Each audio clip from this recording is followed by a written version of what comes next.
Visakhapatnam fishing harbour అభివృద్ధి పనులు నత్తనడకన సాగుతున్నాయని ఆరోపించిన మత్స్యకారులు. ఈ సందర్భంగా మత్స్యకారులకు అధికారులకు మధ్య తీవ్ర వాగ్వాదం జరిగింది.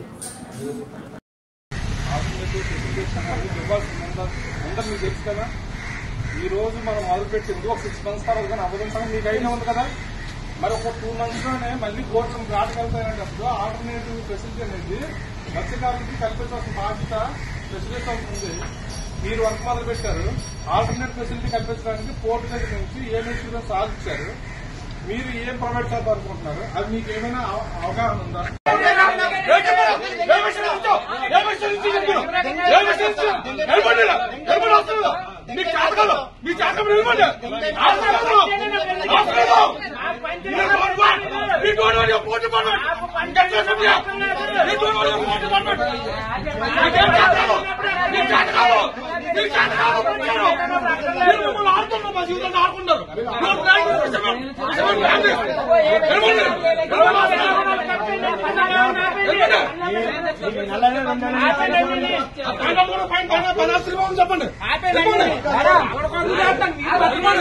ఇదేం పద్ధతి అండి? ఎక్కడ పడితే అక్కడ తగ్గేస్తున్నాడు.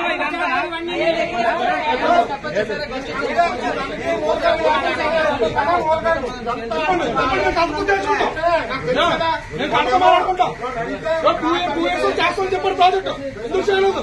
ఇంకా సూర్య చెప్తున్నాడు కూర్చోమని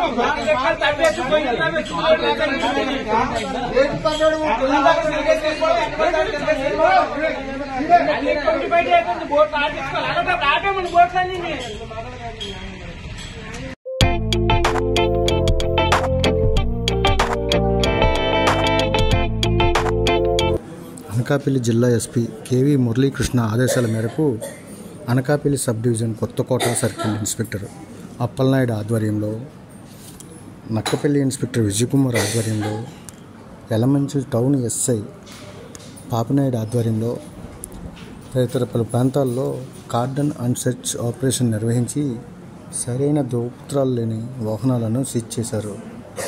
ఈ సందర్భంగా వారు గ్రామస్తులతో మాట్లాడి ఎటువంటి అసాంఘిక కార్యక్రమాలకు పాల్పడకుండా ఉండాలని, కార్డన్ అండ్ సెర్చ్ ద్వారా కౌంటింగ్ సక్రమంగా జరిగే ఏర్పాట్లు చేస్తున్నారని తెలియజేశారు.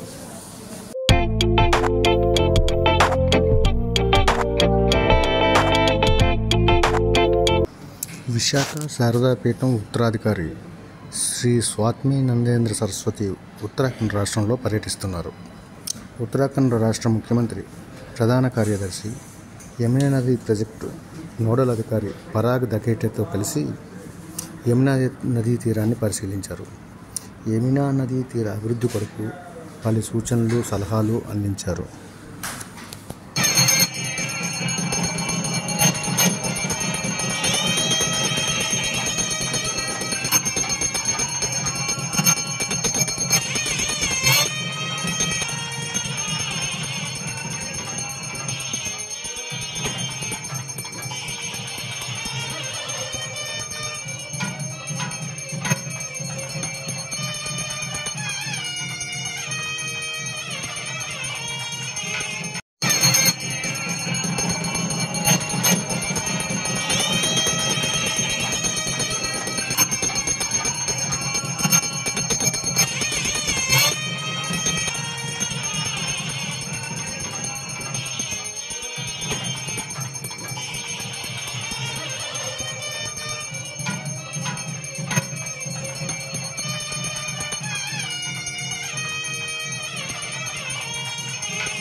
ప్రశాంత వాతావరణంలో కౌంటింగ్ నిర్వహణకు జిల్లాలో పటిష్ట ఏర్పాట్లు చేస్తున్నామని, ఎటువంటి అవాంఛనీయ సంఘటనలు చోటు చేసుకోకుండా 3 అంచెల భద్రతా ప్రమాణాలు పాటిస్తున్నామని జిల్లా ఎన్నికల అధికారి కలెక్టర్ డాక్టర్ ఏ మల్లికార్జున పేర్కొన్నారు.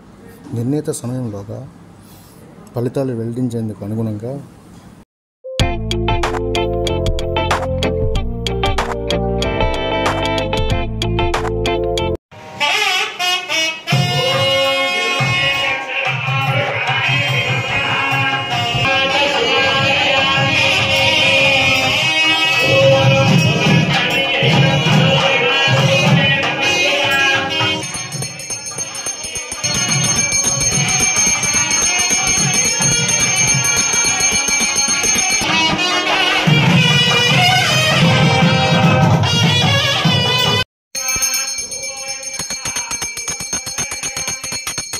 రామేభ్యో దదామి ఏతత్ ఫలం మమ అనేటువంటి మాట ఇస్తారన్నమాట.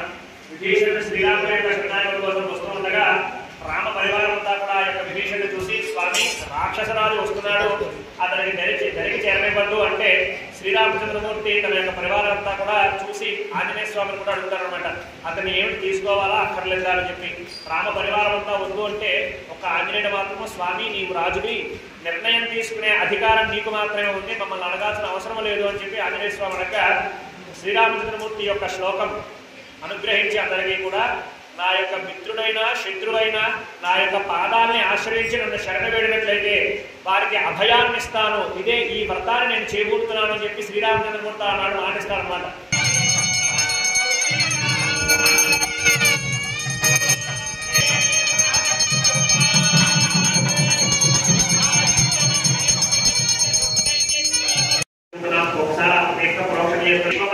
ఎన్ని బ్రహ్మాండాలు ఉన్నాయో, ఎన్ని లోకాలు ఉన్నాయో, ఎన్ని ఉద్యానములు, ఎన్ని పర్వతములు, ఎన్ని సముద్రములు, ఎన్ని లోకాలు ఉన్నాయో, ఎన్ని జీవనదులు ఉన్నాయో,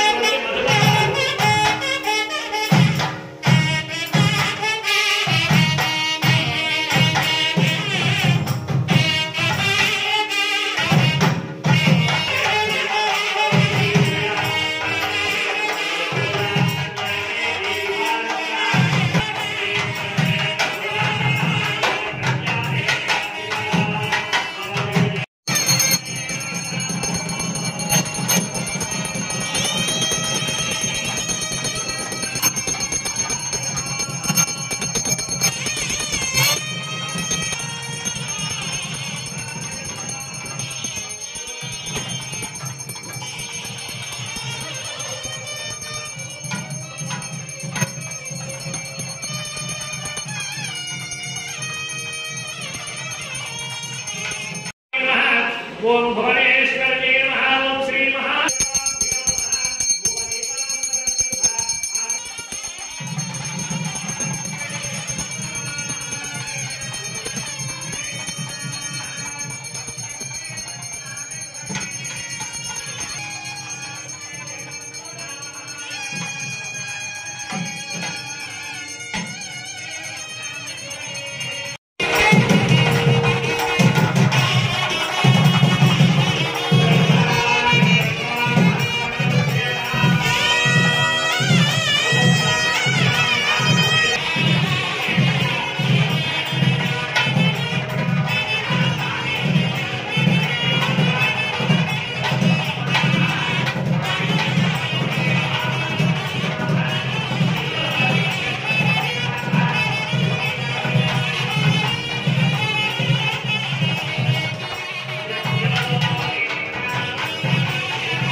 ఎన్నికల కౌంటింగ్ దృష్ట్యా పాలిసీట్ అడ్మిషన్ల షెడ్యూల్లో మార్పులు చేశామని సాంకేతిక విద్యాశాఖ కమిషనర్ చదువులవాడ నాగమణి తెలియజేశారు.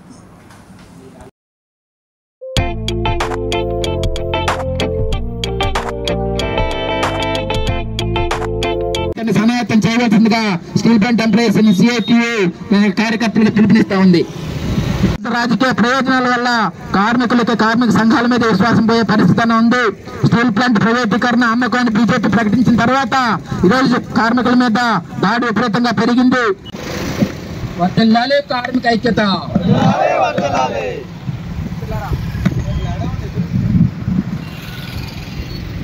1970 మే 30వ తారీఖున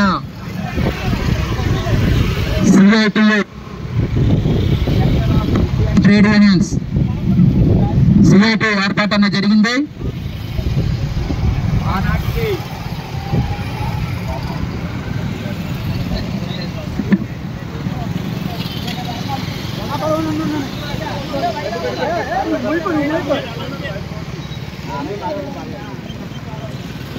ఆనాడు